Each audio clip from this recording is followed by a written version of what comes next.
rasuulka sallallahu alayhi wa sallam ayaa maalmaha kamida u soo baxay banaanka isagoo indhaynaya jawiga dadka waxa ay qabanayaan iyo xaalka ay ku sugan yihiin inta dabadeed nabiga waxa uu la kulmay nin reer baadiye ah oo leh ya kariim rasuulka sallallahu alayhi wa sallam ayaa ka dabayiri ya kariim ninkii reer baadiye ah ayaa soo eegay rasuulka oo mar kale ku celiyay eraygii oo yiri ya kariim rasuulku mar kale ayuu ku celiyay eraygii ya kariim ninkii reer baadiyaha ayaa ku yiri ninkaagan wajiga furan leh ee qaabka qurxoon lahow ma inaan nin reer baadiye ahay darteeda ayaad igu jeesjeesaysaa wajigaagan furan iyo qaabkaagan qurxan ayaan kugu saamaxay mooyee ilaahay baan ku dhaartay waxaan kaaga dacwoon lahaa rasuulka sallallahu alayhi wa sallam inta dabadeed rasuulka oo dhoola cadeynay ayaa ku yiri ma garanaysaa rasuulkaaga markaasuu ninkii reer baadiye ahaa yiri maya waan aaminay aniga oon arag waana rumeeyay aniga oo la kulmin nabiga sallallahu alayhi wa sallam ayaa isu sheegay oo yiri waa aniga rasuulkaaga iyo shafaacaha maalinta qiyaamo inta dabadeed ninka ayaa ku soo orday rasuulka isaga oo jilba jabsanaya doonayana inuu labada lugood qabsado inta dabadeed rasuulka ayaa ku yiri ha igu sameeynin waxa loo sameeyo boqorada Ruum iyo Cajamta malakul jibriil ayaa durba soo dagay markaas ayuu yiri salaamu alaykum ya muhammad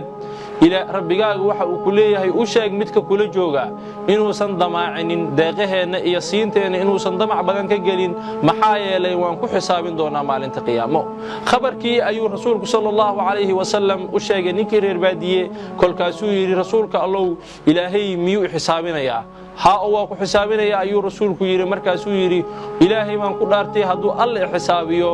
أنا ونوان حساب دونا رسولك آية يري أو محات حساب دون تعالى مركز نكير البادية يري هدي حسابيه دنبيه إذا وحن حساب دونا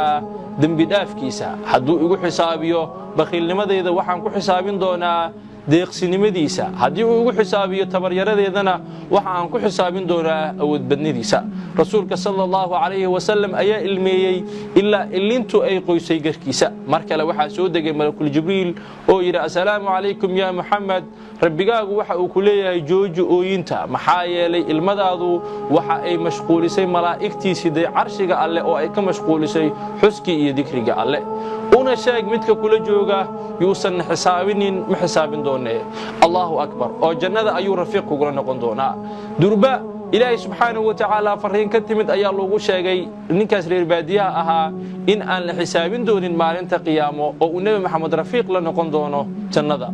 Allahu akbar walaalkaygiyo qisadan waxayna tusinaysaa qofka ilaahay subhanahu wa ta'ala weynaantiisa iyo deeqihiisa garta ilaahay subhanahu wa ta'ala inuu san dafiri doonin ninkan oo alla u tiiriyay wanaag oo dhan kuna xisaabiyay sheegtayna ilaahay haduu ku xisaabiyo tabaryaro inuu weynaan ku xisaabin doono rabbi tabaaraka wa ta'ala ayaa lahi uusan xisaabin ma xisaabin doonee ilaahay subhanahu wa ta'ala naga dhiga kuwa nabi maxamed sallallahu alayhi wa sallam jannada kula rafiiqa xisaab la'aan waad ku maasan tahay daawashada muuqaalkan walaalahaaga uu sagaarin gaarsi